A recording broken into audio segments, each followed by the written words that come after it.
listening to the Solar Panel, the Phoenix Suns Show.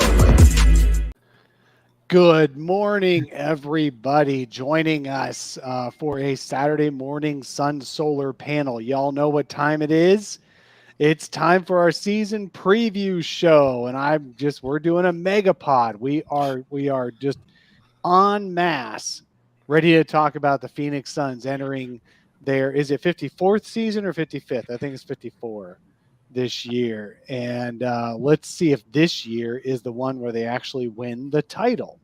Although Ethan pointed out before the pod started that we're all in our black hats today, so hopefully this isn't a funeral procession for the Suns. But anywhere in between would be good. Definitely there's an unexpected, unpredictable Suns season ahead of us.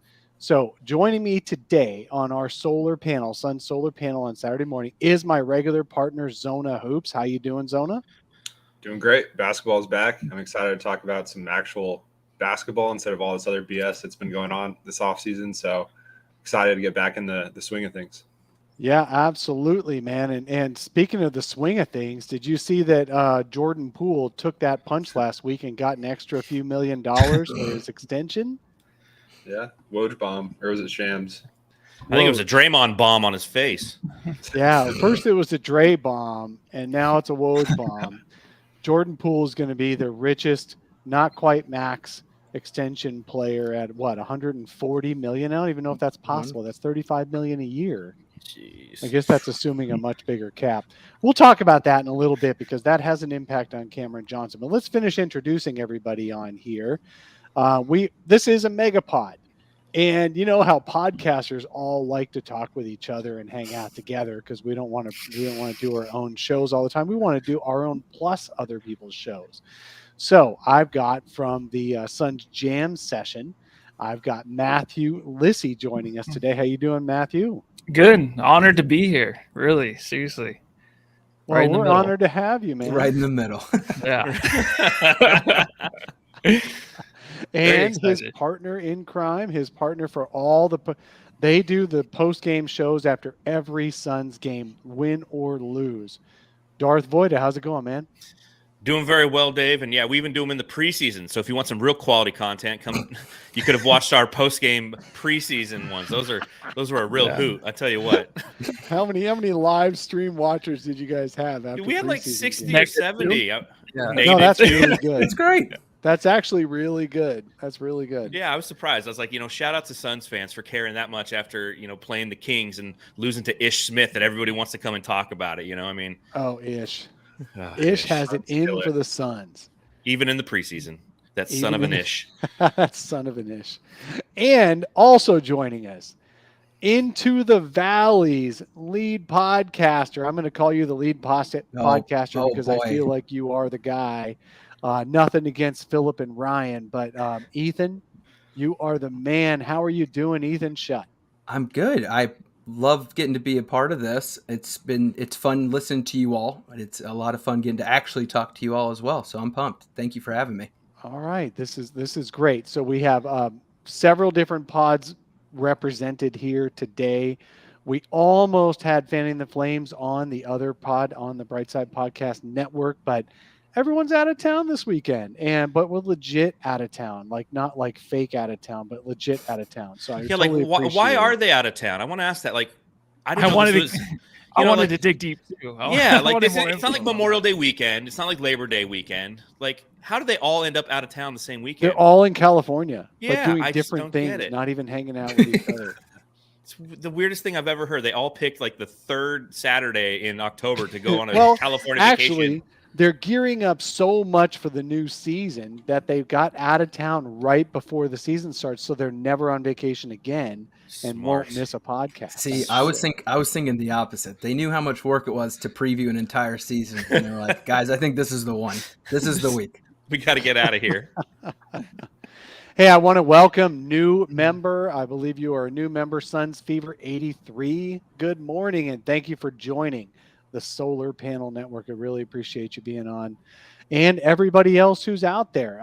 We got 29 people right now watching us. We generally add more as we're going. I know it's Saturday morning. I know it's fairly inconvenient. Some of you guys are watching college football. Some of you are actually still sleeping and you'll watch this later.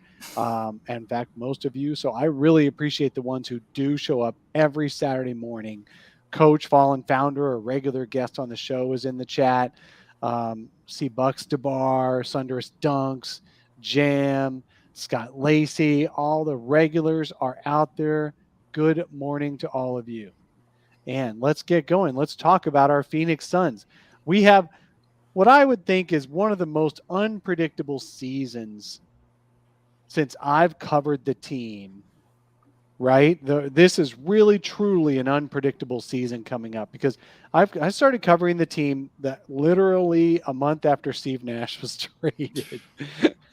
My first off-the-cuff interview was Media Day in 2012.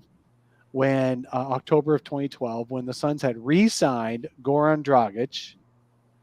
Don't say his name if you don't know how to pronounce it, please. But Goran Dragic re-signed him to come back and start to replace Steve Nash.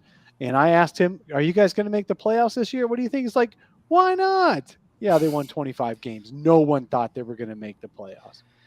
Almost every season has been very predictable since then. They're either no way going to make the playoffs or, man, they're really good. They're going to at least get a high seed and they're going to go deep in the playoffs. Preseason predictability has been on point for this Suns team for years, for a decade now. This year, you could talk to two people on the street. One's going to say they're going to go to the finals, and others going to say they're going to be hoped to make the play-in. They're hoping to make the play-in. So we're going to figure all that out today. We're going to make our bold predictions, and likely half of us are going to be dead wrong.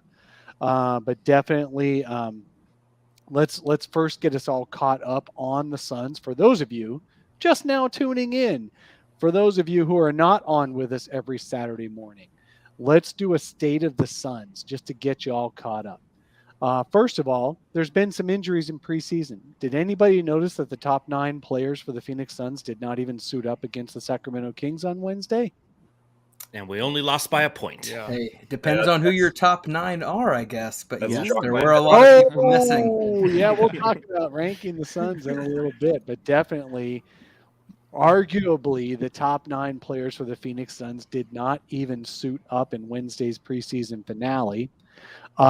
One of those was Dario Sharich. He was away from the team all week.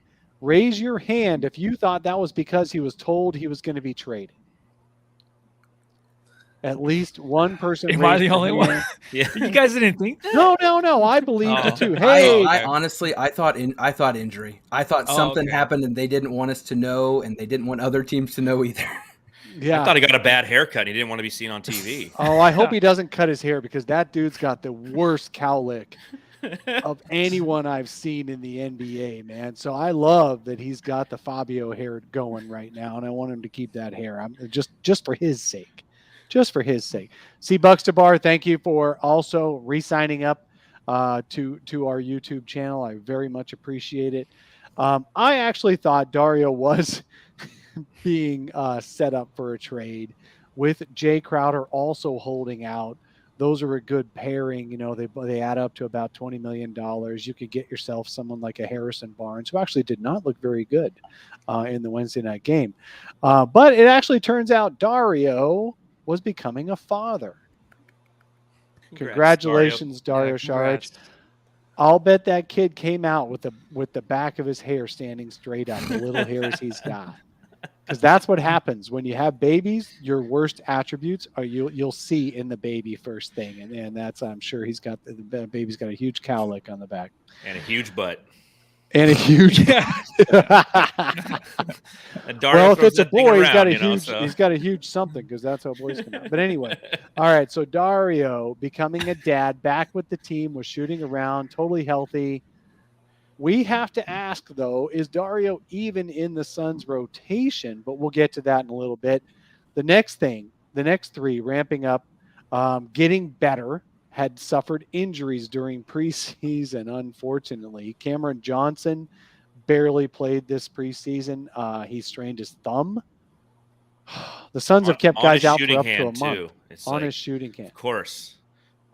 The Yeah. one guy you're like looking forward to, you're like, hey, he's finally got his shot. Okay, he's out there. It's like 5 minutes into the first preseason game. It's like, and his right thumb is strained. And to your point, Dave, they'll keep him out, upwards of a month sometimes in this situation. So they do. Last season, the reason, one of the reasons the Suns started losing their edge was because Cam Johnson and Jay Crowder Cam Payne and Jay Crowder both strained a finger and were out almost a month. And that was while Chris Paul was also out as well. Speaking of Cam Payne, he also strained his right finger again. That's his non-shooting hand, but still, he practiced. They're going through all the drills except for scrimmaging, and then Landry Shamet had strained hip. As soon as he had a good game, he makes 5 threes, and apparently that strains your hip. I mean, I thought that was only 55-year-olds where that was the case at the Y on the weekends, but he strained his hip. All right, Ethan, your prediction: how many of those three, Cam Johnson, Cam Payne, and Landry Shamet, play in the season opener on Wednesday night? Your prediction, Ethan? Maybe one. I think Cam Johnson is going to be treated with the most gentle baby gloves, and I think it's for good reason. I think Cam Payne comes back. That's the one I would think, just because, I don't know, one finger for him. He's played through stuff before. And I think Landry, if it's hips, it's joints, it's core, again, if you don't need them quite yet, you're going to be figuring stuff out the first couple weeks anyway. So I think one of three is probably a safe bet. One of three. Zona, what do you think? How many guys are going to be active for the game and get in? I was going to agree with Ethan, but that's boring. So I'll say 2. I'll say who'd want to do that?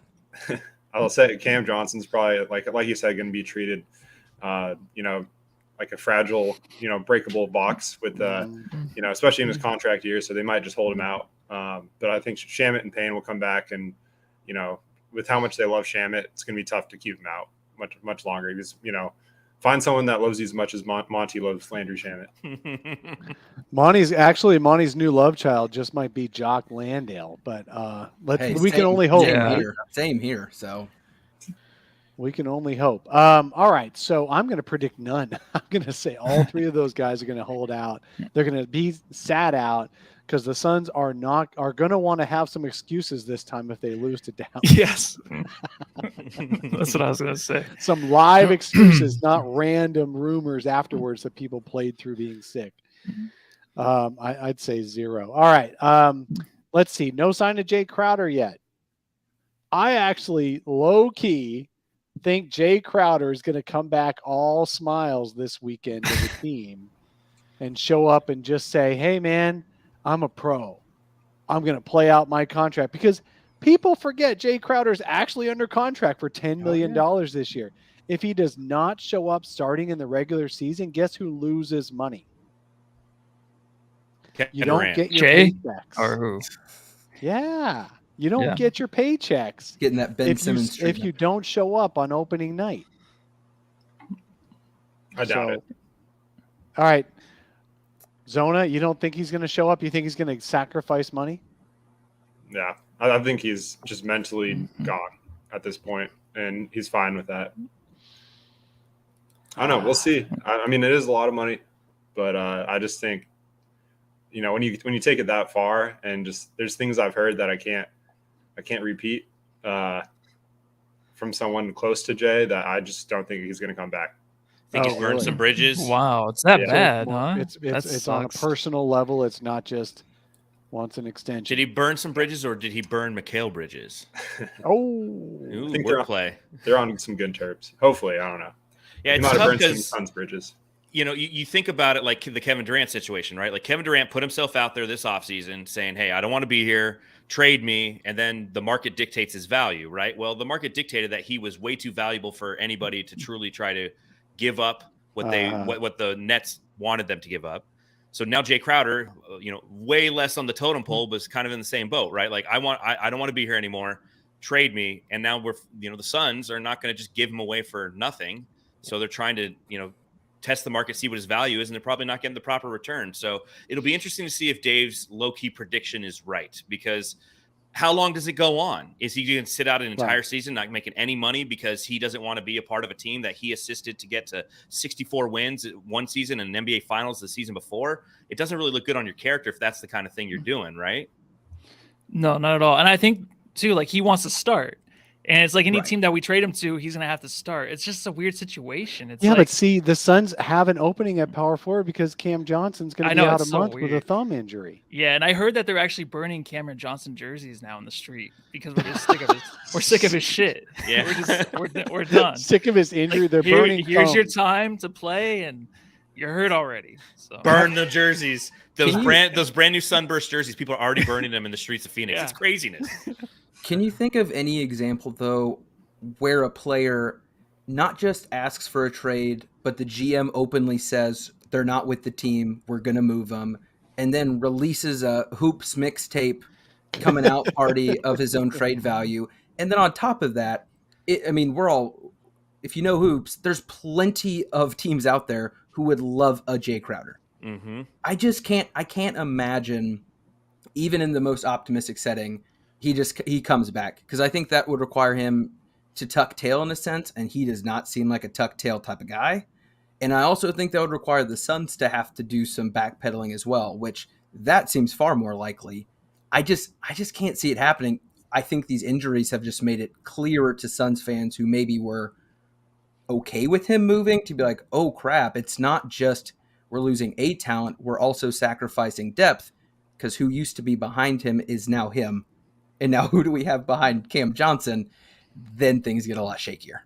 Yeah, my prediction is a Crowder trade is going to happen sooner than later, like before the season starts. I think, it's either that or they're going to hold him out till that December 15th, and try to, because there's going to be a lot of teams tanking this year. There's going to be a lot of players that become available on bad teams that the Suns, they can just hold that contract and make a swap. So. It's a very weird situation. There's not too many scenarios that you can kind of compare it to, off the top of my head, at least. But yeah, I was convinced that they were going to try to use him to bring in more guard value. I thought that made more sense how the roster was constructed. I'm hoping the Suns don't get a little too reactive here and say, now we need to find another big three or four. If they're really looking for a trade and they've waited 3 months already, they're not going to be reactive. So I hope not. It's just with Cam getting injured, I'm hoping that they aren't like, well, maybe that depth behind him isn't what we thought it was based on whatever they're seeing out there. I don't know. They need to get the most out of him possible, because it's a tradable contract, a guy with value. You can't screw that up, I would hope. Yeah, the challenge again is it's $10 million, but it's expiring at the end of the year. So there's a finite amount of value that exists on that contract, because that it's potentially a 1-season rental. So, and again, he's kind of devalued himself for us, because that's what happens with Phoenix Suns assets is before they leave, they like to devalue themselves so we can get Greg Monroe out of the deal. So again, it's going to be interesting. I hope Zona's right, because Matthew and I were talking about on one of the last Suns Jam Session podcasts. Like, I just want this to be done.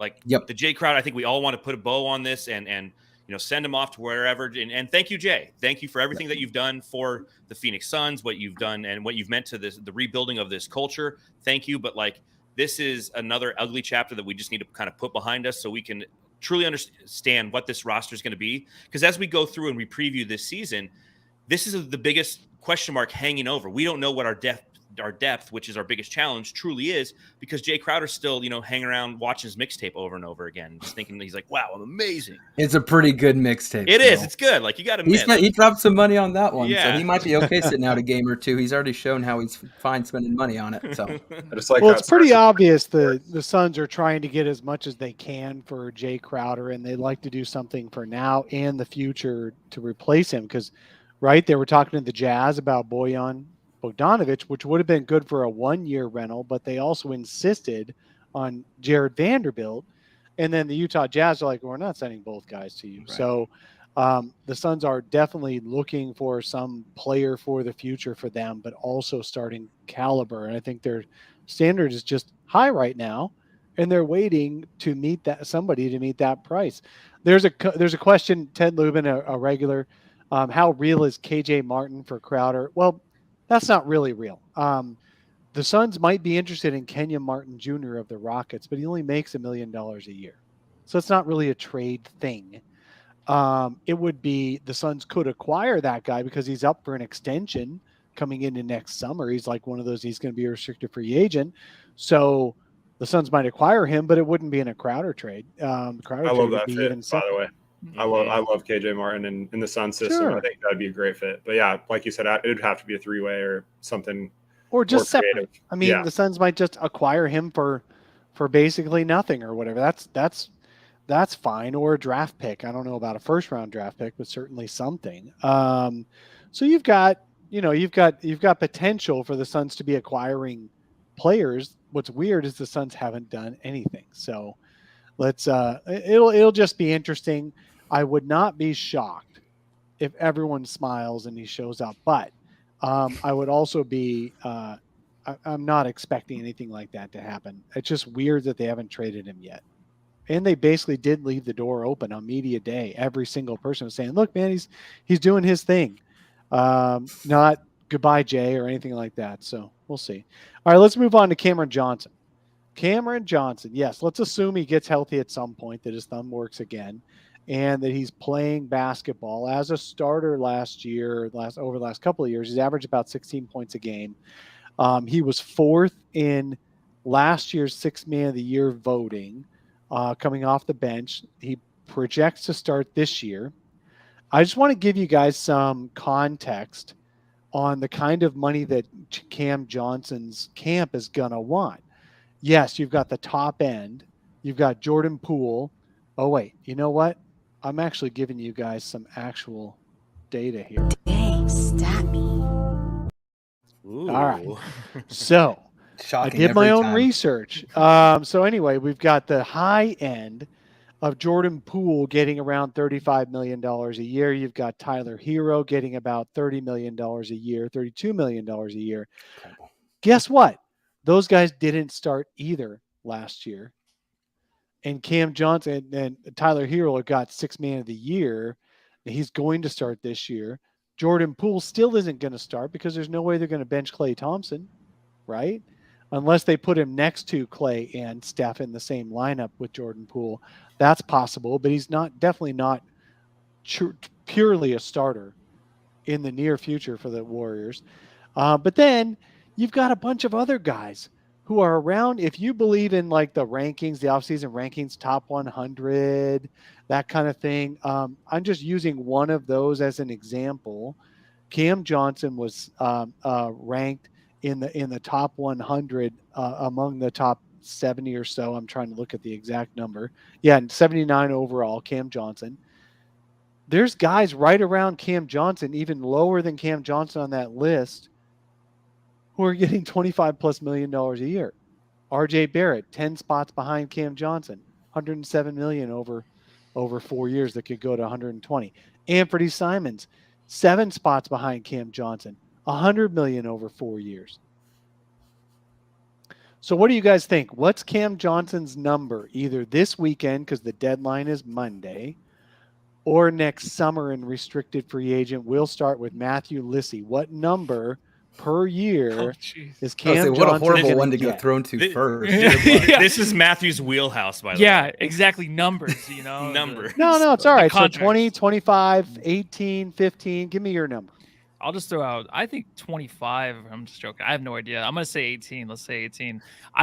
The thing is with Cameron Johnson, a year ago, he was so good. Last year, he was good. I've always thought he was worth the money for sure. But last year, it's just like, it kind of seemed like he dropped off. But then now everyone's on him. Everyone's like, oh, he's going to get paid. He's a future power forward for the Suns. I've always believed that, but it just seems like such a drop off from the season before to last year. But I'll say 18, I guess. I don't know, man. I just think these guys are going to get paid a lot of money coming up because there's so much money available. Yeah, there's so much money available. Let's talk about that for a second before I ask any other folks. What's happening? Why are the extensions getting so high? Why are people making so much money? Because there's going to be a whole new TV deal in 2 years, just 2 years from now. Yep. Guess what? The TV money is tripling. Yeah. And $70 million contracts will be a real thing a year. will be a real thing a year. The TV money is tripling. That's about half of the NBA's basketball-related revenue, in which the players get half of. So tripling of half of that income means the cap is going to double, which means salaries are going to double. So it doesn't matter that Mikal Bridges signed for $21 million a year last year. That doesn't matter anymore. The Suns got a great deal on Mikal Bridges. I 100% believe they're going to have to pay Cam Johnson more, unless Cam Johnson just decides, nah, I'm just going to sign now, and I'll take 18. I don't think he should. If I'm his agent, I would say, hell no. If you don't agree to 25, at least if the Suns aren't offering 25, don't sign. That's what I would say right now. And then we'll see what restricted free agency says next year. So, well, let's just predict final numbers, because some of you guys are going to think, oh no, he'll sign, he'll give a hometown discount. Others will say he's going to wait. Voida, what do you think Cam Johnson's final number per year is going to be? So first off, I'll just ask you, can you please take Ted Lubin's question down? It's been up for like 30 minutes. Second, I'm talking. I know, but champions adjust. Second, I think it's going to be about 26 million. I have as many championships as the Suns. So anyway, go ahead. There you go. Winners But work. I think about 26 million. I think that's a good price for value paid. I think it's justifiable. I think it's something that Cameron Johnson would definitely go after.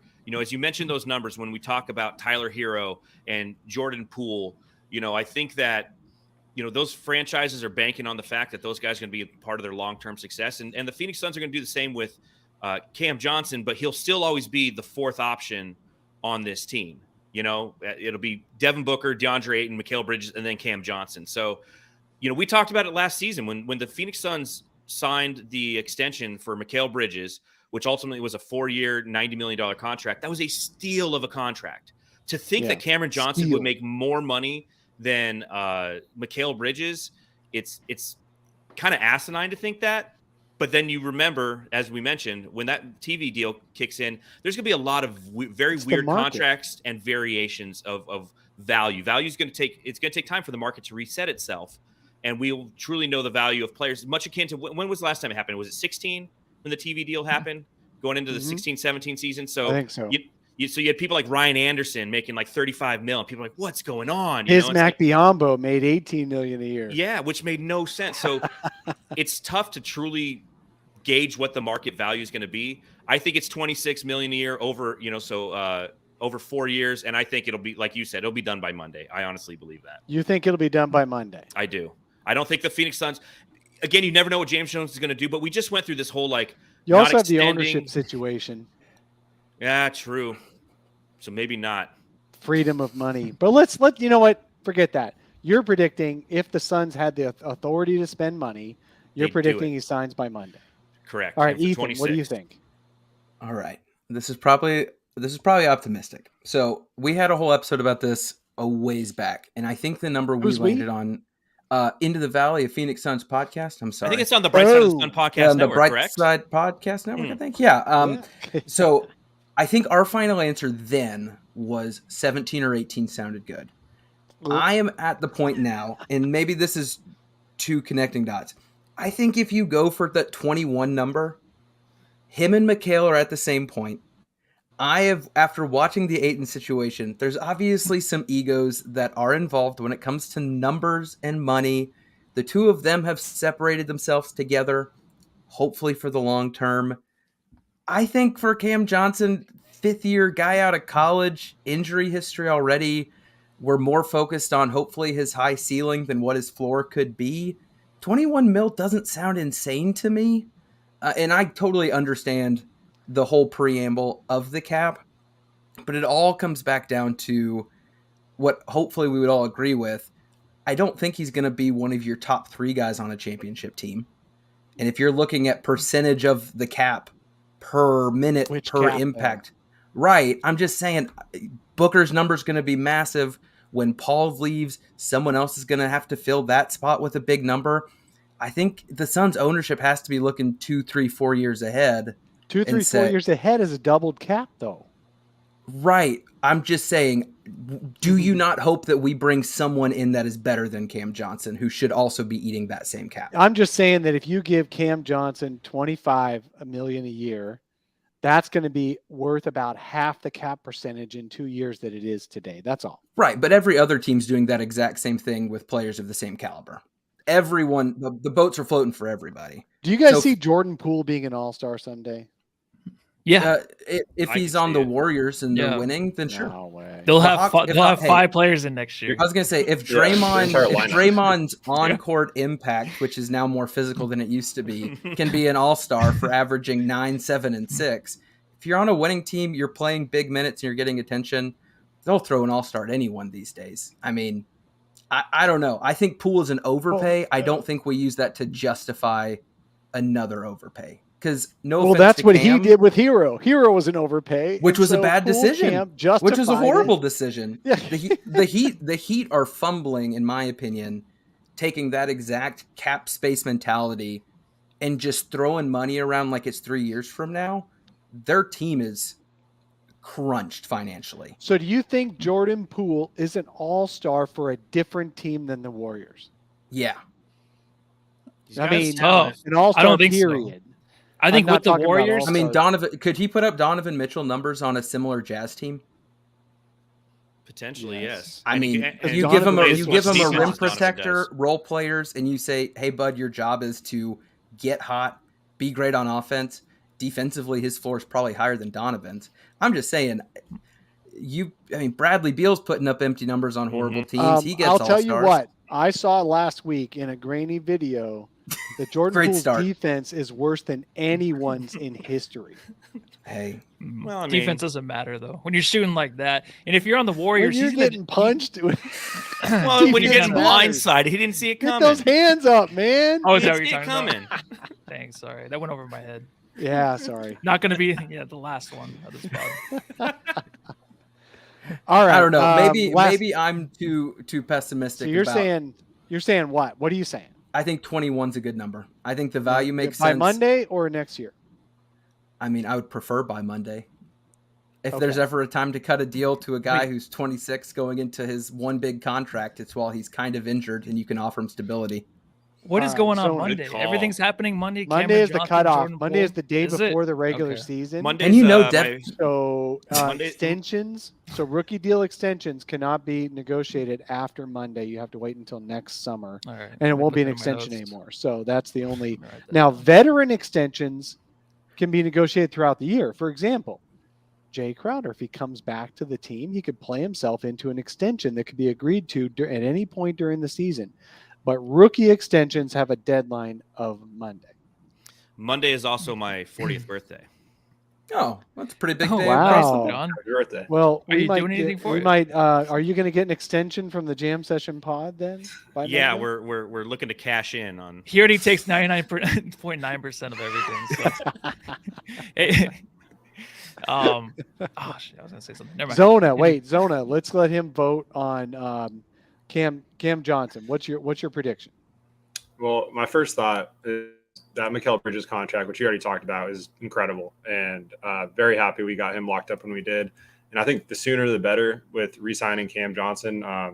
Ethan kind of alluded to it a little bit, just like he's entering, a contract year. He's going to have a starting role, and this is probably the best position he's going to have a breakout season. So I think paying him before he does that is probably the smart way to go. So I'm going to say $22 million a year. It's going to get done by Monday, and that would be the smart move. I know there is risk involved if he wants to play it out, because he does have a little bit of an injury history that dates back to his college days. So, getting that locked up before the season could be beneficial to him. So we'll see. So you're saying twin money. So several of you are saying twin money. Boyd is going a little bit higher. I'm going higher than even that. And Matthew listed is. I said 18 to 25. 18 to 20. Oh, I love that. 18 to 40. Somewhere. I will say though, it's going to be. I'd be interested to see what his value would be on like the open market. See, what other teams would pay him. He's like, and wings are valuable. But Duncan Robinson got $18 million a year.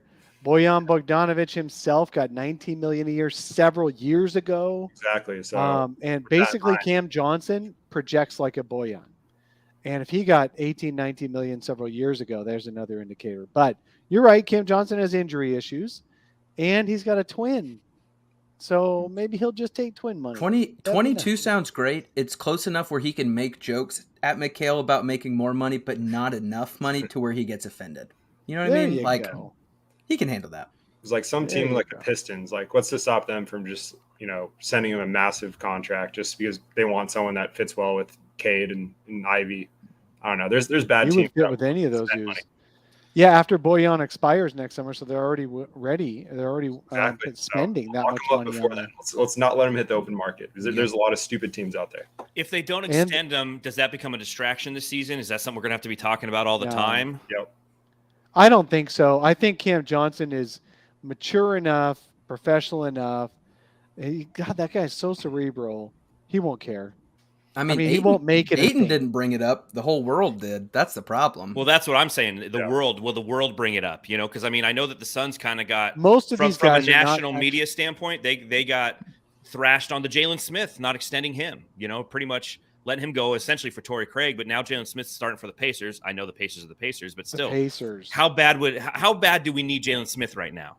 I'll tell you what, we need Jalen Smith more than we need Marquise Chris, who's going to be released any second, and Josh Jackson, who's already been released.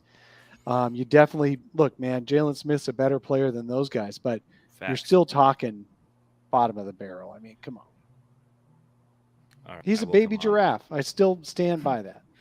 All right. Let's get into roster moves. So the Suns have 14 full contracts. If you count Jock Landale, even though he's non-guaranteed, he has already set up for a full contract. They have 14 full contracts underway. They've got two ways already taken, Dwayne Washington Jr. and Ish Wainwright.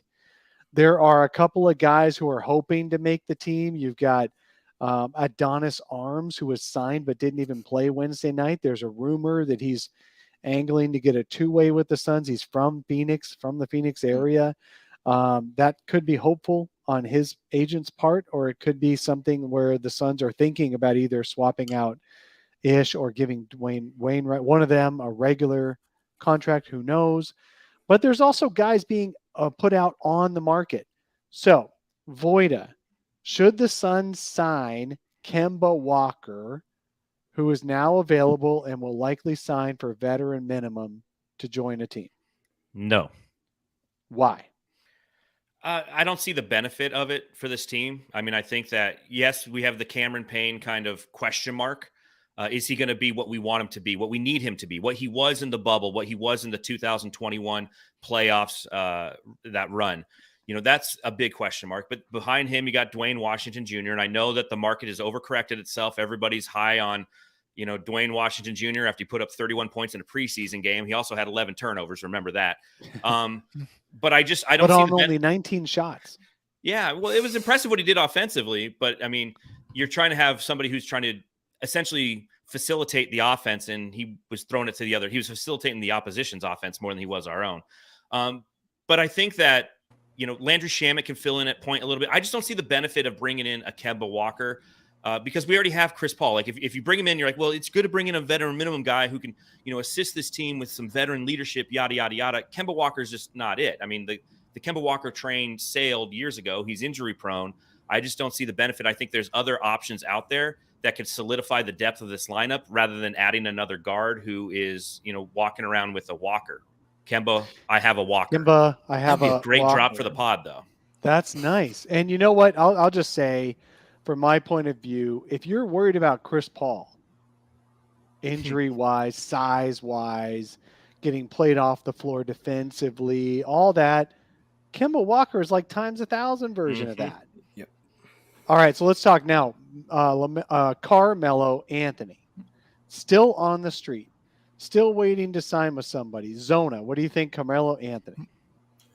I lump him in the Kemba Walker category of no thank you. I think there's a reason he's unsigned. He's lost a step. He can shoot, and that's about it at this point. And the Suns should only be interested in adding players that they think could make their playoff rotation. That's my take at this point. Like, why even go down that path if they're not going to be part of what the ultimate goal? So they have guys like for Kemba, like they have guys like Dwayne Washington and giving Payne and even Shaman it a shot. I would take that heading into the trade deadline over giving Kemba those minutes. So Melo, I mean, he's a big name. I feel like casual fans would probably get excited about it, but I just don't really like that fit either. So at this point, I think the best option is just wait until the trade deadline. There's gonna be a lot of buyouts. There's gonna be a lot of, like I said earlier, just teams that are tanking, and there's gonna be players that are available that might surprise you. So just be ready for that. Save the exception for that as well. That's kind of what I'm looking at. So the chat started talking about finding good talent on other teams in other ways, and one suggestion here by Jam is that the Suns should go after Josh Giddey from the Oklahoma City Thunder. And that sparked a conversation as to whether the Thunder would value Josh Giddey, who's only like a second-year player, so you can't go after him as far as contract, but you could try to trade for him. Do you think who was a better acquisition, Josh Giddey or Shai Gilgeous-Alexander from the Thunder, and why? And let me throw that to Ethan. I have strong feelings about both. Shai is a Kentucky guy. Watched him play in college in person. Wonderful. Giddey is very fun. I mean, he's great. I actually worked with a guy who coached for him in Australia. Everything I've heard from him is that he's just a great character as a whole. So I think both are top-notch people. I think Shai is just a much more proven commodity. I think on both sides of the ball, he can do a lot. And I'm convinced if you put him in any semblance of a good situation, he would be all-star caliber within a season. Like the Thunder have almost been suppressing him to just bide time for everything to grow up around. And I think if you would plop him on a team that said, hey, we're ready to use you to your fullest, I think he would be a monster. He's my dream Suns takeover post Chris Paul. I mean, I would sell a lot to make that happen. I think the kid's got it. And every single player around the league speaks highly of him, and I think there's a lot of stock in that too. But Giddey is fun. He makes good TikToks. He tweets funny things, and the young folks love him. So can't go wrong either way, but SGA is most definitely who I'd go with. Imagine Jock and Giddey together. Oh my gosh. I know. And then Aaron Baines reunion plops back in there. Yes. I'm not even going to go on that one. I'm not even going to say anything about that one. Okay. So we've got, yes. So I think the Suns should be shooting higher than Melo or Kemba Walker or whatever, and they should bide their time until somebody becomes available that can eventually replace Chris Paul and help the current team. And I think that's what the Suns are trying to do. Shai Gilgeous-Alexander, once again, the Thunder are going to be trash this year. At some point, they're going to want to move him, and the Suns just may be the best positioned team to get it done if that's what they're focusing on. So we'll see. Okay, so now let's move into the second quarter, guys. The second quarter of our show today is we are going to predict player and team awards. The first thing I want to do, though, is before we get into the Suns rank thing, because that'll take us a little while, I just want to go around the horn and have you guys tell me quickly, because we're already 43 minutes into this show. I want you guys to tell me quickly who you think is going to be the most improved Phoenix Sun this year. The most improved. Start with Zona. DeAndre Ayton.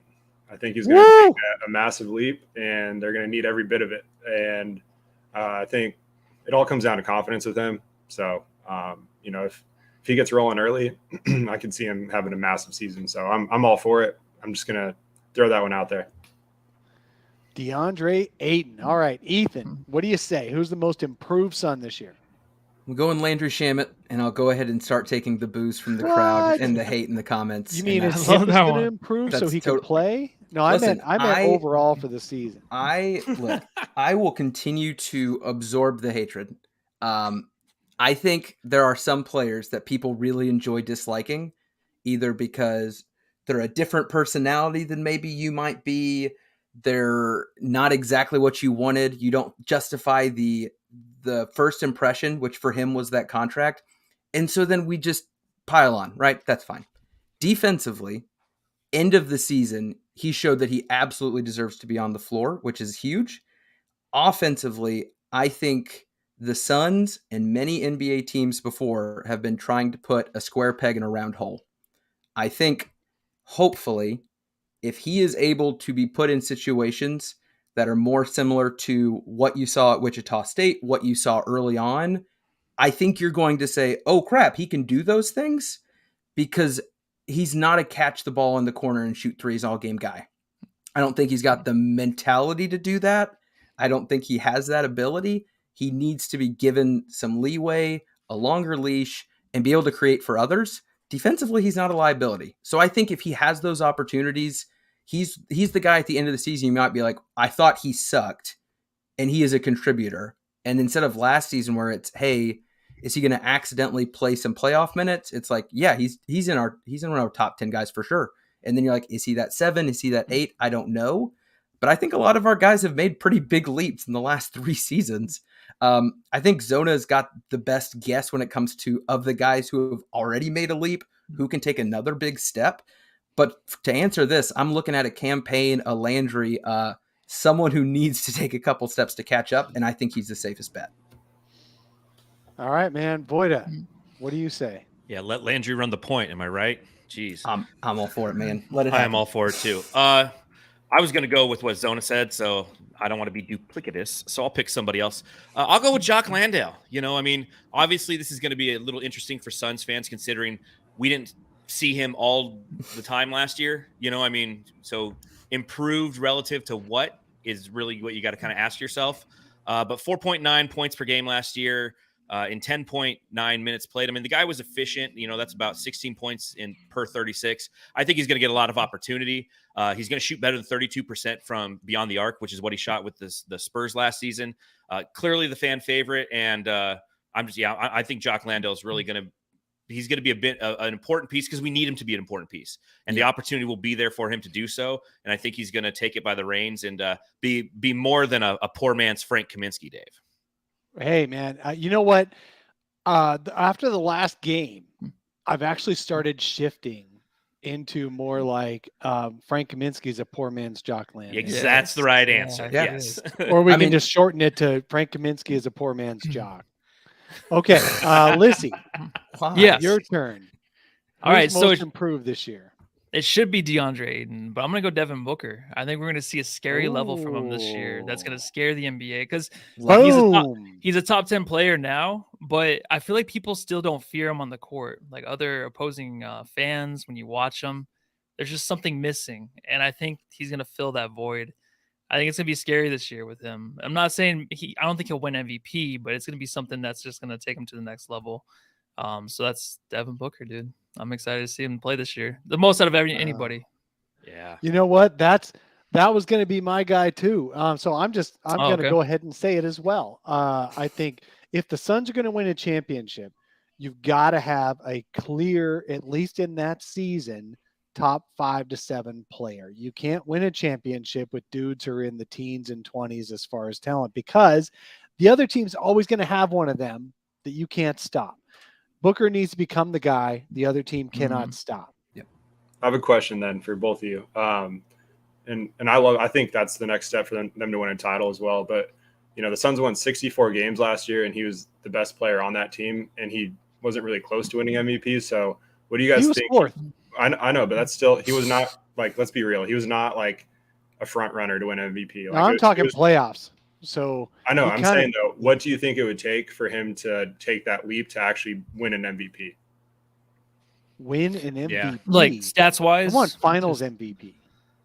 It's like 32 points a game. Yeah, I mean he would have to put up rebounds, Luka numbers, but I mean like a fear like during the game is like, oh shit, he's on the court, like like a Patrick Mahomes kind of type, like if he's down 2 touchdowns, you know what I mean? Like the way that everyone fears Mahomes in that way, it should be like Book.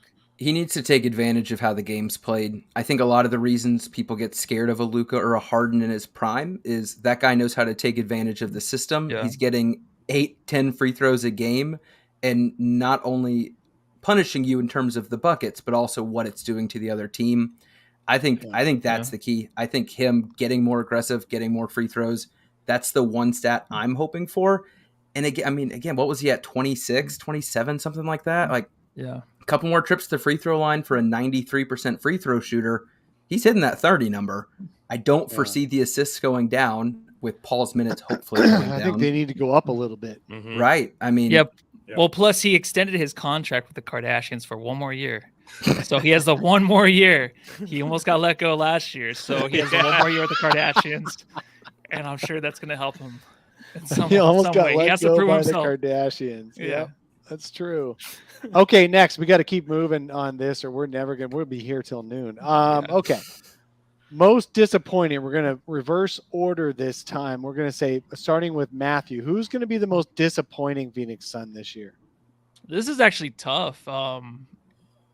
I think first one that came to mind was Ayton, of course, just because. We know how you ranked him in Suns rank. It's okay to say that. Yeah. I forget what I ranked him for or something. Oh, no. Yeah. Okay. I think you had Payne ahead of him, but I'm not sure. I'll have to go back. Did I? Oh, I don't know. I'm not good with numbers. I think that I'm going to say just Ayton, just because there's expectations and this team really relies on him, like Zona said, to win championship. And we need that from him. We'll see. I mean, everyone's been talking about his offseason, how much he's improved. So I'm excited to see what he's changed and how he looks on the floor during the regular season. And it might be a little disappointing. So it's not going to be by much because I think a lot of these players will improve. So I think I'll just go with Ayton. All right. Voida. I'd say Torrey Craig, but my expectations for him are so low that it doesn't matter. I think it's going to be Cameron Payne, unfortunately. Again, I think what we saw, I think we've seen peak Cameron Payne. I think what we're going to get from him this year is going to, unfortunately, not add anything to his value. So when it comes time to hit the trade deadline, it's going to be hard to shop him as an asset because nobody's going to want somebody who, can't even hack it in the NBA. I want Cam Payne to do to be a great player so bad, but I just don't see it happening. I think regression after an average season last year, I think regression's in the cards for Cameron Payne moving forward. All right, then. Ethan, who's your most disappointing? Yeah, I hate to pile on, but I think this is the year that anyone who thinks Cam Payne can take the mantle from Chris Paul gets proven that they have been wrong in their assessment. I just wanted to take the mantle from Dwayne Washington. I'm just saying, I don't know. I don't think the way that he plays will mix with the pieces that are getting put around him, especially on our kind of revamped second unit. I don't know. I think if I'm making big predictions, I think there's a chance he's not in the playoff rotation if he can't get his crap together. He already lost it in the second round this past year, so you're probably right. If he doesn't get his shit together. All right, Zona, what do you say? I think this one's pretty obvious. It's Adonis Arms. With a name that cool, you better perform. Which is funny. He's not like Ish Smith with all arms, right? He didn't lean into his name. He's actually just a regular dude. Go ahead. But no, my real answer is Chris Paul. I think he's going to take a step back this year a little bit. And there's times last year where we were kind of frustrated with not only how he was playing, but just kind of his reluctance to shoot or, trying to get too involved in the offense. So I think it really just depends on how they use him, like what his role is. But I think if they rely on him too heavily, there's going to be some disappointment, I think. So it really comes down to how stubborn he is. And if he is willing to accept that, if he's going to win a championship, it's not going to be because of him. It's going to be because of the development of Mikal, DeAndre, Devin, and Cam Johnson even. So I think if he can really embrace that, and, at times last season, he really did carry them, like when they needed him to down the stretch. I don't know until if he ran out of gas after age 37. So that's why I pick, unless he's used quite differently. So I still think he'll be solid.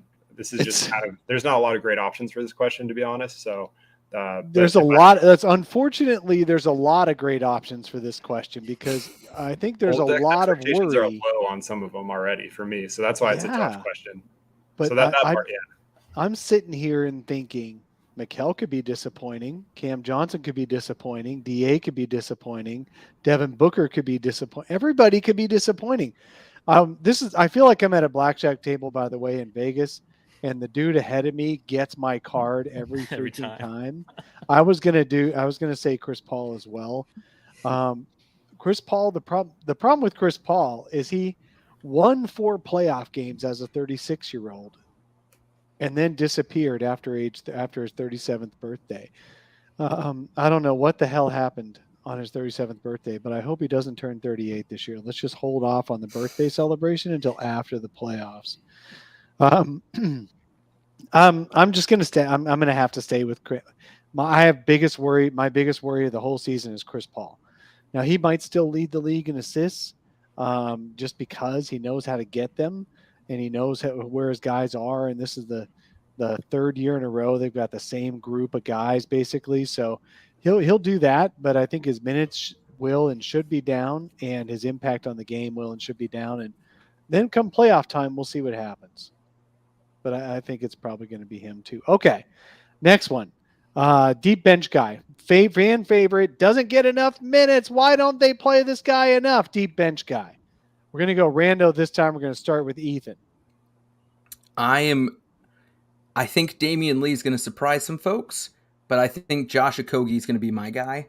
I think it could be one of the smartest signings where you say, hey, I don't need you to be perfect for our future. I don't need you to be a massive plus on both sides. I need you to do your job and do it very well. And that is to come in, be a defensive monster, alleviate some work from Mikhail, and allow the other 4 guys to really do well on the offensive side, knowing they don't have to carry that weight on the other end. Okay, so Okogie is going to be the guy that you're going to spend the season stumping for more minutes that doesn't get him. That's what you're probably so. That sounds like a thing I would do. Yeah. All right, Lissy, who's your guy that you're going to wish got minutes that never does? Dwayne Washington Jr. He'll be the guy that won't get, because he looks so good in the preseason. Everyone's going to hold on to that. And when we see that Cameron Payne's not doing well, Cameron Payne's a Monty guy, so he's going to get all the minutes. I think we're going to be rooting for Washington to get more minutes. And he's kind of like the Jacques Landale of the guards. You know what I mean? I feel like everyone already loves him for his personality and stuff. So I'm going to go him. All right. Zona. Yeah, that was my pick too. And I think as we kind of see, if Shamet and Payne are underwhelming us again, that's going to be the very popular pick is Dwayne Washington needs minutes. And knowing how stubborn Monty could be with rotation sometimes, I could see it getting to a point where, the fans get super frustrated, kind of like the Aaron Holiday situation. But I actually do think Washington can play, and I'd love to see him with the starting unit in staggered rotations. So he's someone that, I think a lot of fans are going to be calling for. But if they're not calling for him, that means Payne and Shamet stepped up. So that'd be a good thing. Yep. Buck Dog in the chat says Jay Crowder, we're going to be stumping for him. Why isn't he getting minutes? That's probably actually going to happen.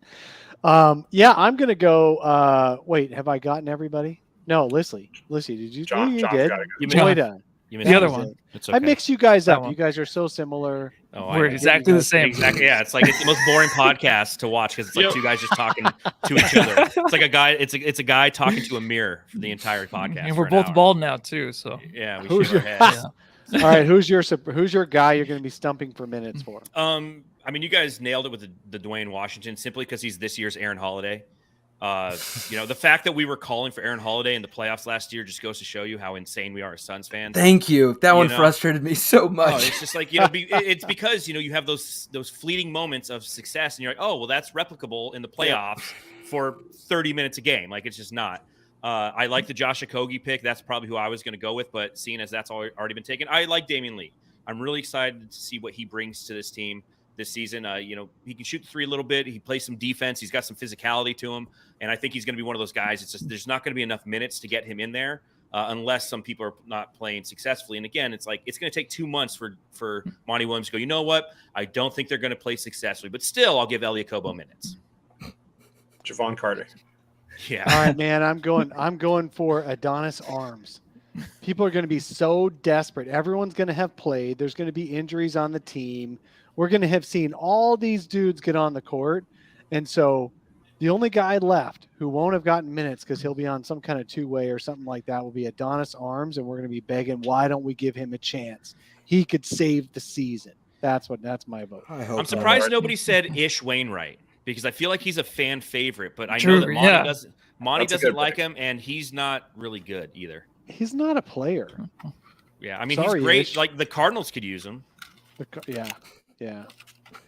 Josh Jackson just got wave code. Yes, I saw that, and pretty quickly. That's why we're all wearing black today. We knew it was going to happen. That's right, because Josh Jackson got waived. Yeah. Okay. Next, predict the Suns' win total this season. Suns win total this season and their playoff seed. So do it all together. Win total and playoff seed. Zona, you first. 54 wins, 3rd seed in the West. All right.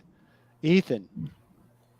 Oh boy. I hate being this guy. 51, 4 seed. 51, 4 seed. Yeah, I see them just saying, let's be healthy for the playoffs. We're not chasing some franchise record this year. Let's just get there healthy and hopefully win some games. Hopefully. All right. Darth. I'm going to say 49, 5 seed. You Pretty are close. down, Pretty close. We're pretty close. down. Yeah, I mean, what's the over under? I think it's 53 and a half, 52 and a half. 52 and a half. I think it's 51 and a half, I thought. Well, there's different lines for different this sites. week said 52 and a half. I know DraftKings slammed the under. DraftKings, who sponsors the pod, make sure you use promo code TBPN when you go to DraftKings when you sign up. So one thing we're going to be doing right after this show wraps, Matthew and I are going live with our Pacific Division. We're still doing that. Our Pacific Division preview, and we have the lines in there. But I will say, like, kind of to Ethan's point, like, the win total isn't going to be what the Phoenix Suns are focused on. They're going to focus on continuity and health heading into the playoffs. So, they might rear it back at certain points to ensure health. So they start to hit their stride as they enter the playoffs, not mid-season like they tend to do. Much akin to the Los Angeles Dodgers, who win 111 games, shut it down at the end of the season, then suck in the playoffs every year. Good. Yeah. Hey, Sunderous Dunks in the chat says we didn't chase it last year either. Paul and Kim is. Oh yeah, the Suns chased that 64 wins or whatever. They needed more than 62. They wanted it. They wanted it so bad they had nothing left after they hit it. So, no, definitely they chased it for sure. Every win mattered, and I think Boyd has got a little bit of a good thought there that the Suns are not going to be as worried about regular season wins, but they will be worried about their seed. Mm-hmm. And getting down to 5th seed, 49. Oh, no way. I don't see that. But anyway, Matthew. Yeah, so I want that to happen. I just don't think it's going to happen because you have Booker and Chris Paul who just want to win. Like Chris Paul last year played in the All-Star game hurt. He had like a broken hand or something. So I think they're just going to play every game to win, and that's the way it should be here in Phoenix, and it's not going to be any different. They're going to win 60 games and be the number 1 seed again, I think. It needs to be different. I know it needs to be, but then once we start winning, it'd be like, oh, come on, why are they losing? Because if they start losing games and like, oh, we're just trying to build continuity towards the end of the game, then we're going to be like, or towards the end of the season, we're going to be like, what's going on? Like, we're going to be freaking out as fans. We're going to be like, well, is this team even gelling? Do they need to make a trade? So that's kind of a slippery slope, I think. I think they're just going to go head on to the season and win 60 games again. Not 64-60, so it's not too bad. All right, let's see. Zona, have we done you yet? Yes. Yeah. I went 54 and the 3 right. seed in the West. But I think John's point was a good one that, they're probably going to, I don't want to say the word coast because they are too competitive for that, like Matthew was saying. But I think, you look at the Bucks, just like their trajectory before they won the title, they kind of flew under the radar a little bit and no one really took them serious. Then they entered the playoffs healthy. They had that playoff experience and then, obviously won a title. And that's a path the Suns should be trying to target, I think. That's why I'm kind of excited that there are a lot of experts and, the media are like kind of sleeping on the Suns. It's a good position to be in.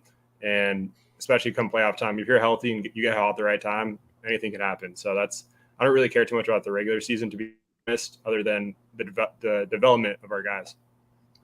Yeah, I'm going to go 56 wins and a 3 seed. So I'm similar to Zona on that one. I think the Suns are not going to allow themselves to drop out of the top 4. They're going to bust their ass to do that. And I think they know how to win regular season games in their sleep pretty much when they're not missing half the team. And I think they're going to get a 3 seed.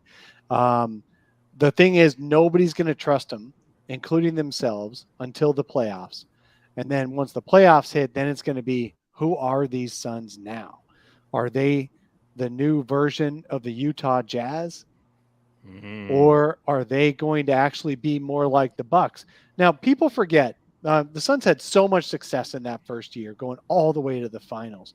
But they're pretty much like they had a core. I know you got the old Chris Paul in there, but basically the rest of the team was a young core, didn't know how to win, didn't know how to sustain. The Milwaukee Bucks had 4 disappointing playoff appearances before they got all the way. The Celtics, the young Celtics, they changed over their team a little bit. They had 4 different playoff disappointments until they got to the finals, and they still didn't even get through to the finals. I mean, they didn't win the finals. So you've got a lot of very few people can be the Warriors who just won it the first time in, then they stayed there. Yeah, the Suns are not the new Warriors. They're just not. But can they win one championship? Can they get back to the finals? Yeah, they have just as good a chance to get back to the finals this year as they had last year and the year before. That just as good a chance, though, is still only 9, 10%, 8%, whatever. It's still not that great. It never was that great. And people who thought the Suns were a foregone conclusion to the finals last year were fooling themselves.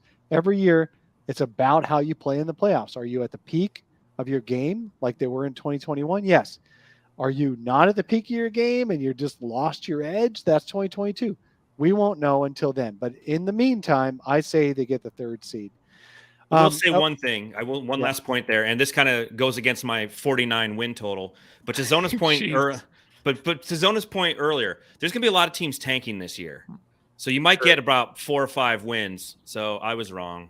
But I'm still going to say 49 because that's what I said. Change it in the next hour. Yeah, our next pod, I'll change my prediction. So when you tune into that, it'll be like 65. We'll have to clip those and put them side by side. Yeah, there you go. Be like fraud. All right, I'm going to change shirts. We're already over an hour, and we're about to hit the 3rd quarter here. So everybody just settle back in. We are going to stay. I'm not going to go into the Suns rank part. I wrote something.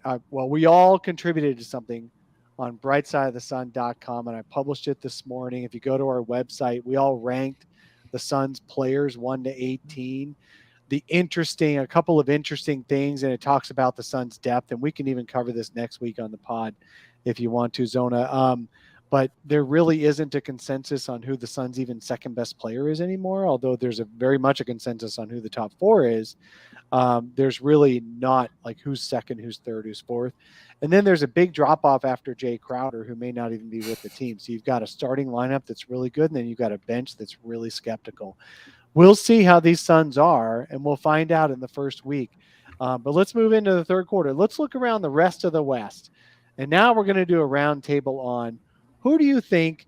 You can't say the Phoenix Suns because none of us picked them for the top seed anyway. Who do you think is the best in the West besides the Suns? Who's going to get that top seed this year? And if you don't say the Warriors, I'll love you, but you're allowed to say the Warriors if you really think so. I think they've got some issues. But go ahead, Zona, you start. I'm going to go with the Clippers. I think they have obviously the star power. They have the depth and all the role players built around them. I don't know if that translates to a 1 seed because they're probably going to be resting Kawhi quite a bit to make sure he's fully healthy heading in the playoffs. But in terms of just the most dangerous team in the West, I would put them ahead of the Warriors if they're at full strength. In terms of if we got in a series against them, I would not feel great. So I think the Clippers are that team that's going to cause some trouble in the playoffs if they're healthy. But this is kind of their last run too, right? If they fail this year, then it's tough to see them running it back again. All right, Ethan. Yeah, I think you can't go wrong with Clippers or Warriors. I think in terms of talent, I'm hoping that it's Warriors, Clippers, Suns 1, 2, 3 in some order. I think the Warriors, given their young pieces who they're going to want more minutes for, are going to be able to attack every regular season game a little easier than the Clippers, who, like already mentioned, are going to probably rest a good bit. So I think Warriors definitely an option just because they have so many young guys who they're going to want to play big parts during a regular season for really their first time. All right, Darth. I'm going to go with the Denver Nuggets. I think that I think that, the Pacific Division, we're going to be beating up on each other. You're going to have, obviously the Clippers, the Warriors, the Suns, we're going to be beating up on each other a little bit, maybe bring those win totals down. I think the division is a little bit weaker over there where the Nuggets hang out. And I think that, the comeback of Jamal Murray, I think this is going to be the team that's going to just try to win as many games as they can because they're excited to have all their assets back and playing together.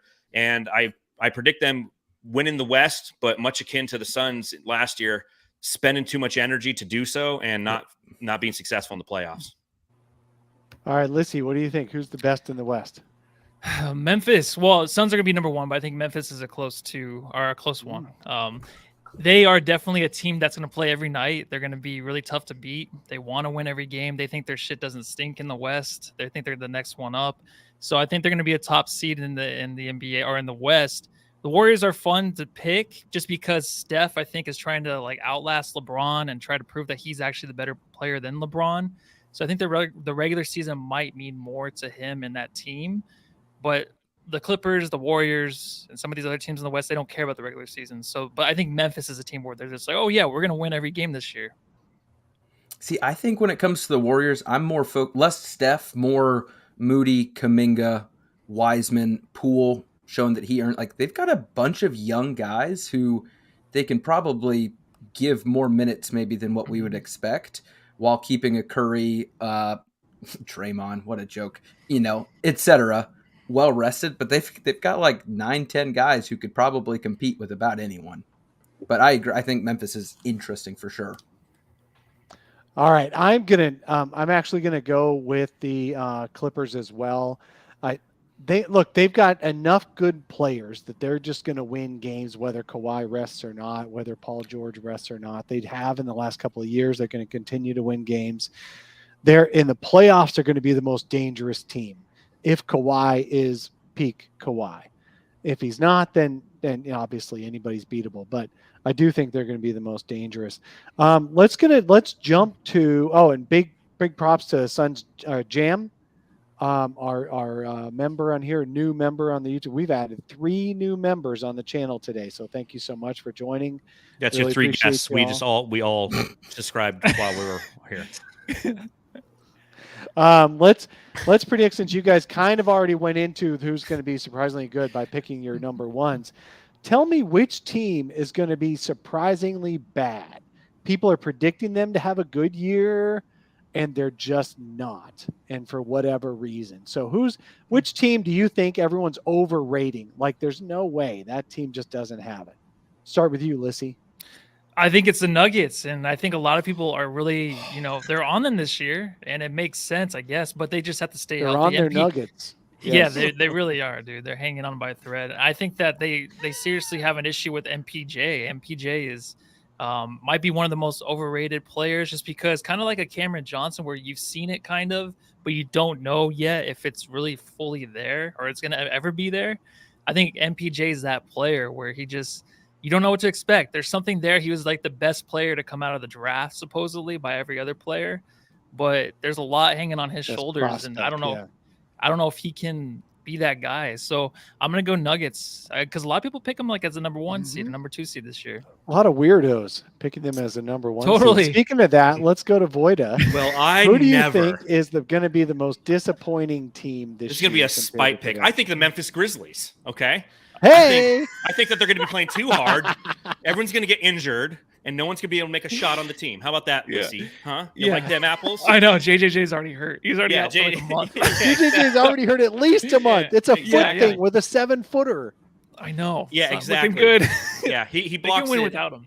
No, I do think it's Memphis. Facetiousness aside, they're 48.5 win total on DraftKings. I think that, it's a team that came out last year, exceeded their expectations. I think they're going to come down to earth a little bit. The West is strong, and I think that level of play and that intensity that they bring is just unsustainable. 2 years in a row, I don't see it being as sustainable because it's going to lead to injuries and forever and always. Dillon Brooks.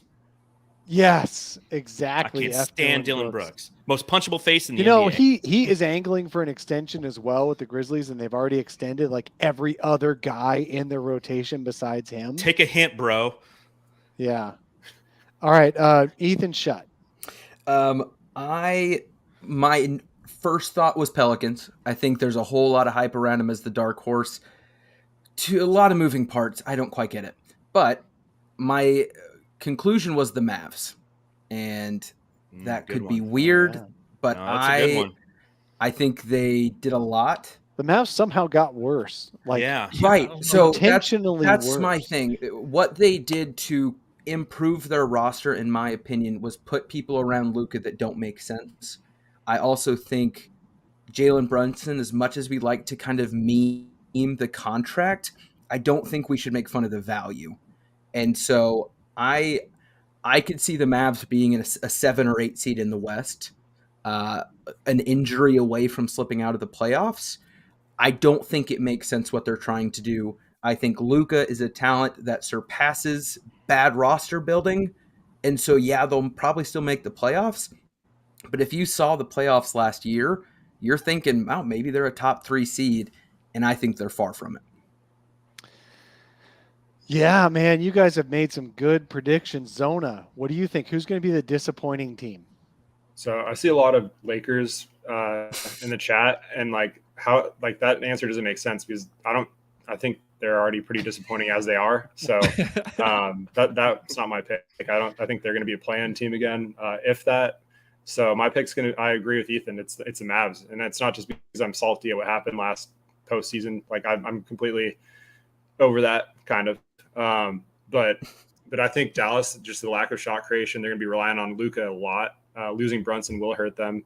Christian Wood's already hinting at complaining about coming off the bench. There's a lot of stuff there that to watch. Christian Wood is guaranteed a month into the season to be bitching about his role. Guaranteed. Oh yeah. So there's some interesting storylines to watch there. And if Dinwiddie, his track record with injuries isn't great, if he gets hurt, then that team is completely doomed in terms of offensive shot creation outside of Luka. And when you're just riding the shoulders of one guy for that long over the course of the season, it takes a toll. So I think Dallas could be a play-in team. Honestly, that's I wouldn't be shocked if they were an 8-9 seed, which I think a lot of people are higher on them than that. So that's my pick, and it's pretty easy. All right, man. I am going to go in a totally different direction than you guys, and I'm going to say the disappointing team that everyone has high hopes for is going to be the Minnesota Timberwolves. Ooh. Do they have high hopes? That's a genuine question, not a joke. They definitely have high hopes. They do. I think people are predicting. What do you think? What's the win total right now? I have no idea what the national thought is on them. I'm looking it up, Dave. I got it. It's 48.5. That's a lot. That's Memphis numbers. Yeah, that's Memphis numbers. They're predicted to be somewhere in the 3 to 6 range. I think people are going to realize that putting Karl Anthony Towns at power forward sounded good in theory, but it's not going to end up being great for them. They gave away so many valuable pieces that weren't their top 3. They won't have Josh Okogie. Okogie's gone. What, Vanderbilt, Beverly, lots of dudes that made big impacts for him. They're we got Rudy now, so this will be fine. I think there's going to be some kind of I don't like predicting injuries, but even if they played together, the problem here is going to be Cat is going to be unpredictable. He's going to have some great games. He's going to have 7 threes in a game. He's going to have 40 points in a game, whatever. But you know what else is going to happen? They're going to clog the lane. Him and Rudy are going to make it impossible for Anthony Edwards to get to the paint. And anytime your offense is set up to make who's their starting point guard? Russell. Their max. D'Angelo Russell was one. D'Angelo Russell. Any offense that's set up to make Russell Suns point guard, by the way. Yeah, no.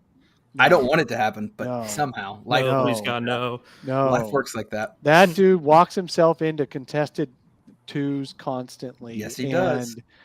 Contested twos, and he doesn't make them very well.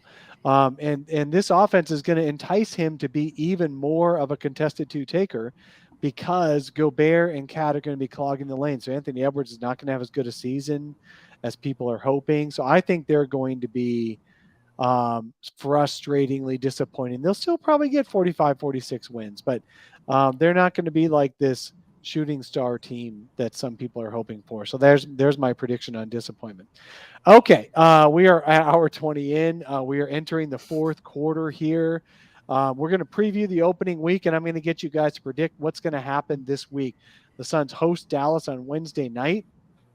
A couple of people already touched on it. Dallas is a little bit worse than they were, but they still have Luka, who basically sunned all the Suns in the playoffs. And so they host Dallas on Wednesday night. It won't be a ring ceremony. It won't even be a Western Conference Championship ceremony. It's going to be a, hey, we're back ceremony. That's basically it. They're going to do that. And then Friday, they're at Portland, who's a weird team. Like, Portland has the potential, with Dame healthy and all that, to beat anybody. But they also have the likelihood of losing to more teams than they beat this year, and they're almost certainly going to be shooting for Wembanyama by the second half of the year. But opening week, they're going to try to win some games. So what do you guys think? What are the Suns going to do? Which games are they going to win? What game are they going to lose? And we'll start with Lissy. What are the Suns going to do this week? I think they're going to go 2-0. I think they're going to win both games. I think they're going to kill the Mavericks. And in the Portland game, I think they kill them there too. I have a lot of high hopes of the Suns coming out strong, just because of the media thing that's going on, where everyone is just like, I don't know about this team. I don't think they're that good. And Chris Paul, all that shit, 20 minutes a game he should be playing. They're going to come out and they're going to kill him. I mean, you put JaVale McGee as their starting center. That's kind of nuts, for the Mavericks. So I'm looking forward to the Suns starting off really hot this year. All right. That's so it. You're saying 2-0. That's good. 2-0. Yeah, Matthew's not good with numbers, though. No, that's good. Does 2-0 mean wins? Like two wins? Okay. That's how I take it. 30 love. 30 love. All right, Zona, what's your prediction this week? I think it's important to remember, beginning of the season, weird shit happens. Like, we do this every year too, and everyone overreacts to whatever happens on opening week. Suns started 1-3, the sky is falling. Then they won 18 straight. So getting off to a hot start happens in different ways. I think they're going to go 1-1 this week. There's going to be something weird that happens. And whether it's Luka going off or JaVale McGee revenge game, maybe Dame drops 50. I don't know. It's opening week in the NBA, and it's chaos will ensue. So I'm going to go 1-1. Yeah. But it wouldn't shock me if they won both games either. So I'm just going to predict for the unpredictability of opening week of the NBA, because it's, gotta love it. Something weird like Aiden getting suspended or something. Oh, after one game. I'm joking. It's not going to happen. Ethan. Oh man, the Suns fan in me says to say 1-1, but the hopeful guy says 2-0. I think they take care of business against the Mavs. They need to. I don't want to have to deal with the world if they lose to the Mavs after last season. So for my sake, I hope they win that one. I think losing to the Blazers is probably more likely, just because Zona said it. Beginning of the season, weird crap happens. Every team thinks they have a chance week one. You got to wait a little bit until they forget who actually needs to be winning games and who probably should be losing. So I'll go 2-0, hope for the best. Oh, man. Sorry, I got to jump in here. Coach Fallen Founder, would you trade Payne, Shamet, and Jay and a first for D'Angelo Russell? No. Hell no. Nope. Good God. And D'Lo couldn't stay on the court in the playoffs. Yeah. Mm-hmm. Oh. Yeah. Okay, Voida, what do you I'm with everybody. I think it's a 1-1. I think we come out, we have the energy, the focus to beat Dallas. Nobody will care. You'll be on Suns Twitter, be like, yeah, and then any Mavs fan in your life will be, like Kirk Henderson from Mavs Moneyball will be like, you know what, playoffs last year, scoreboard, and then we'll go up to Portland, and I'm calling it right now, 9 3-pointers for Anthony Simons and a 46 burger, and we lose in that game, because that's, like everybody said, wow. Weird shit happens. You did some research, huh? Yeah, man. Yes, Coach. This is why you were not invited to join the show today, is because you would propose for D'Lo signing what rando center off the street, and then Hassan Whiteside, who still isn't signed by anybody, I don't think, but you would sign him and start him probably. That's why you weren't invited. Okay. My prediction is also a 1-1, and once again, we're at the blackjack table, and Darth Voida hit and took my card. I'm going to predict they win on Wednesday night. They beat the Mavs, and the Mavs. Look, a year ago, the Suns had swept the Denver Nuggets, if you all remember, and the Nuggets played their ass off on opening night and beat the Suns because the Nuggets wanted to show they could beat the Suns, and the Suns didn't give a crap. The opposite's going to happen Wednesday. Dallas is going to show they didn't give a crap. They're going to say, remember the playoffs, and the Suns are going to win Wednesday.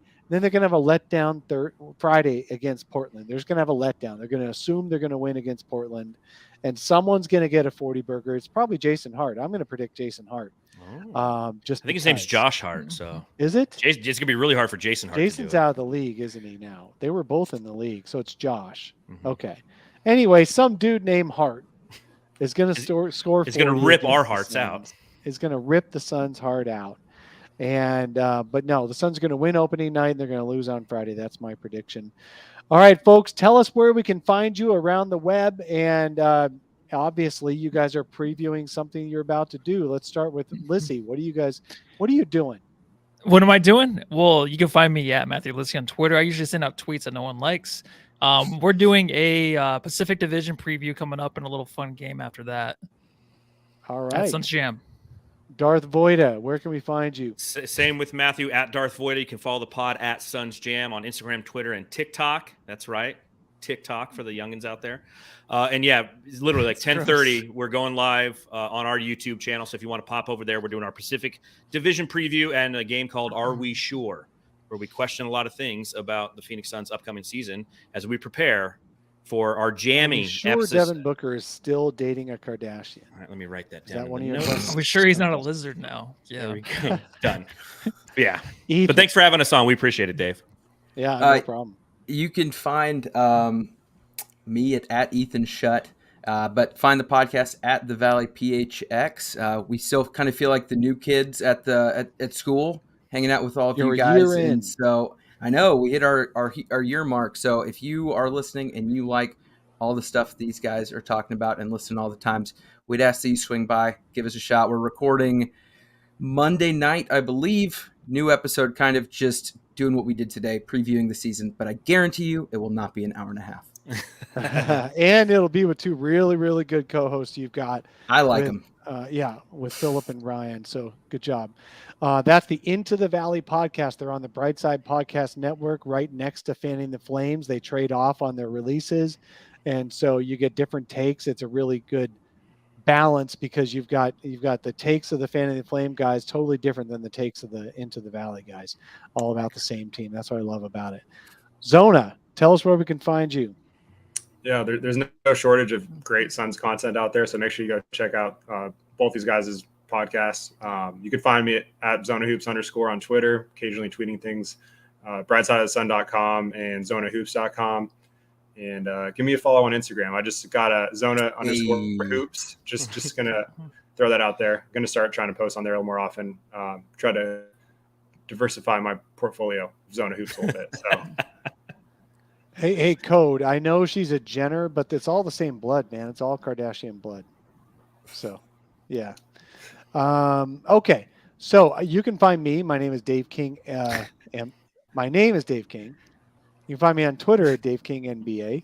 You can find my writing at brightsideofthesun.com. Most of us write for Brightside as well. Trying to get Ethan on there or at least one of his guys on there soon. We want you guys to be writers as well as podcasters. You should be doing that. All for it. Yeah. We got to get Matthew back in the fold. But anyway, yes, find us at brightsideofthesun.com. Find today's article, brightsideofthesun.com, ranking the Suns players. And we'll see you guys around here next week, and we'll see who got the predictions right. Thank you so much for joining us today.